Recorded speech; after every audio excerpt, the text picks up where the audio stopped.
เรา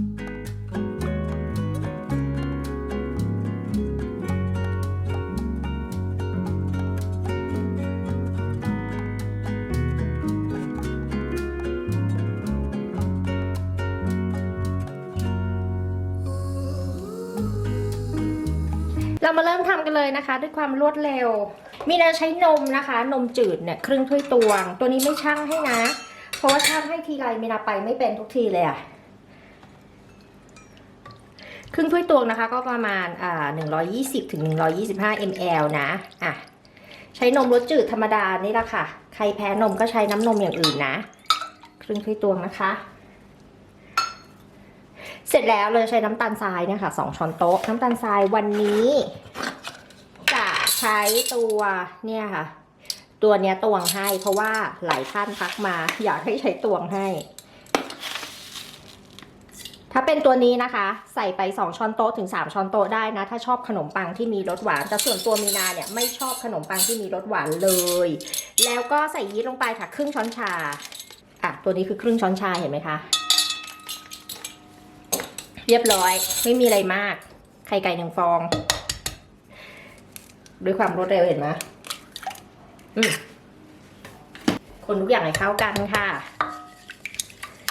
เดี๋ยวเราจะใส่แป้งนะคะแล้วก็ใส่เกลือตัวนี้นะคะจริงๆแล้วจะต้องใส่แป้งเค้กประมาณ2 ช้อนโต๊ะนะแต่ว่าเผอิญมีนาไม่มีค่ะไม่มีนาก็ใช้แป้งสาลีอเนกประสงค์อย่างเดียวไปเลยใครใช้แป้งสาลีอเนกประสงค์อย่างเดียวนะคะสามารถใช้แป้งข้าวโพดแทนแป้งไอ้นี่ได้แป้งเค้กใส่ไป2 ช้อนโต๊ะเช่นเดียวกันนะคะ1 ถ้วยตวงแล้วนะเร็วรวดเร็วนะมีนาทำเร็วนะอากาศมันร้อนเดี๋ยวเราจะใส่เกลือค่ะเกลือเนี่ยประมาณครึ่งช้อนชาเช่นเดียวกันใช้ช้อนชาธรรมดาก็ได้นะบอกเลยเกลือค่ะครึ่งช้อนชาเสร็จเรียบร้อยเราก็จะคนส่วนผสมทุกอย่างให้เข้ากันก่อนแล้วเราค่อยเอามานวดนะ1 ถ้วยตวงครึ่งนะคะแพ้ไข่ไม่ใส่ได้ไหมไม่ใส่ได้ทดน้ำหนักไข่ด้วยโยเกิร์ตนะคะนี่แป้งเดี๋ยวกะให้นะใครมีเครื่องนวดนะคะใส่ทุกอย่างลงไปในเครื่องนวดได้เลยค่ะแล้วก็นวดได้เลยนะคะนวดแบบว่าจนเขาเนียนเนียนหายเป็นเนื้อเดียวกันเห็นนะ เห็นไหมแค่นี้ก็เข้ากันแล้วไม่ต้องไปแบบเอามือไปปาดไปขยี้มันเนี่ยค่ะเนี่ยแค่เนี้ยแผ่ค่ะแล้วเราก็จะใช้เนยนะคะวันนี้มีนาใช้เนยจืดนะจ้วงไปเถอะค่ะไม่ต้องเกรงใจมันเนี่ย1 ช้อนโต๊ะเห็นไหม1 ช้อนโต๊ะครึ่งแค่นี้เองเสร็จแล้ว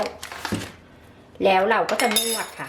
ตัวนี้เราใช้เทคนิคนวด2 รอบนะคะนวดครั้งแรกแค่ให้แป้งกับเนยเขาพอเข้ากันเสร็จแล้วเราจะพักแป้งนี่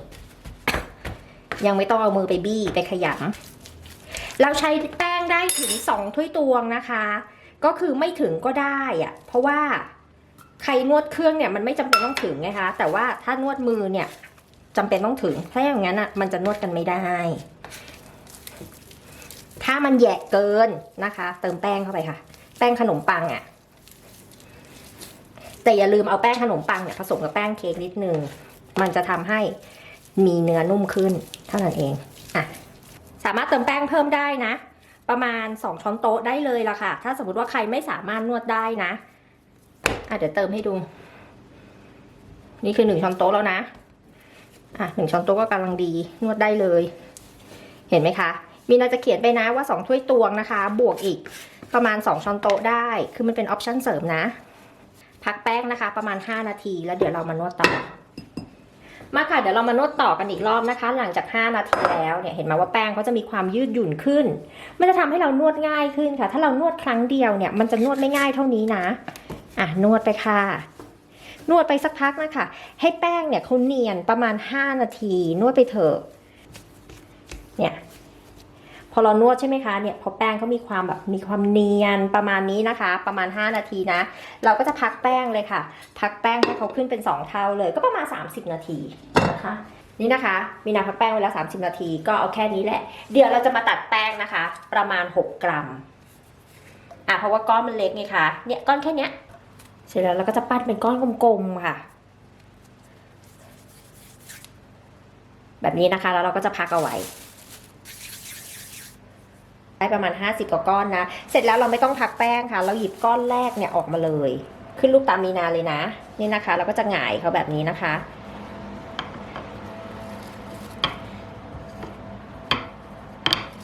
รีดตรงนี้นะจะรีดให้มันบางแบบนี้เลยเสร็จแล้วเราก็ม้วน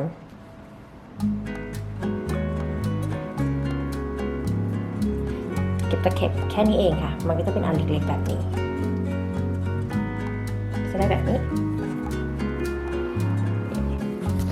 เสร็จแล้วนะคะเดี๋ยวเราจะพักแป้งให้ขึ้นเป็น2เท่าก็คือหาอะไรคลุมไว้นี่แหละค่ะหลังจากที่เราพักแป้งแล้วนะคะเราก็จะทาไข่แดงผสมน้ำนะเนี่ยแค่นี้เองง่ายไหม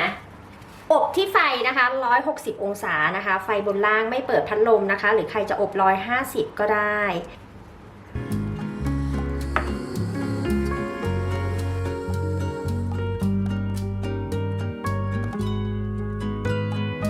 อบเสร็จแล้วค่ะ12นาทีนะคะหรือใครจะอบให้สีอ่อนกว่านี้ก็ได้ประมาณ10นาทีนะแล้วก็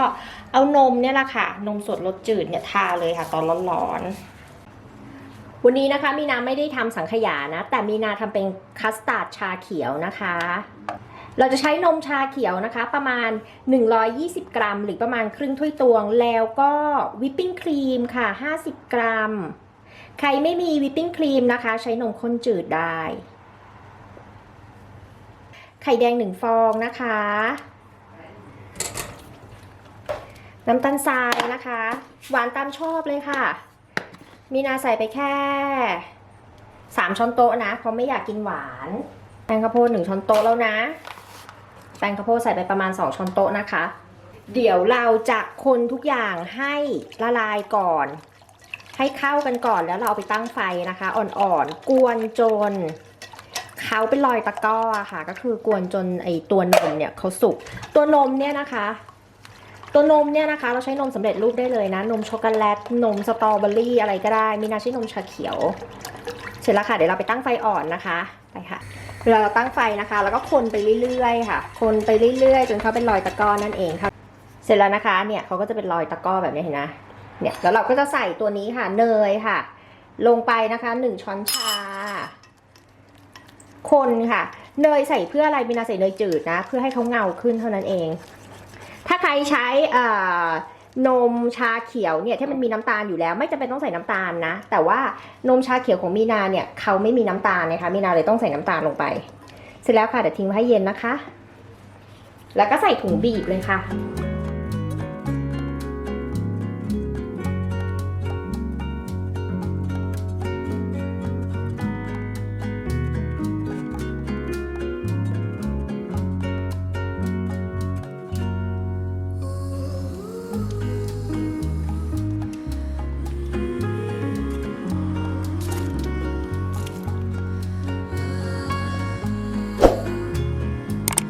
มีนาว่าไส้ชาเขียวอ่ะ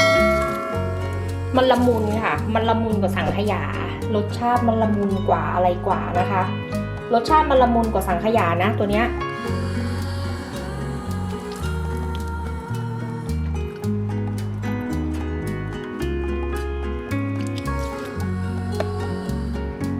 เสร็จแล้วค่ะอากาศร้อนๆแบบนี้นะคะทานแบบนี้ละดี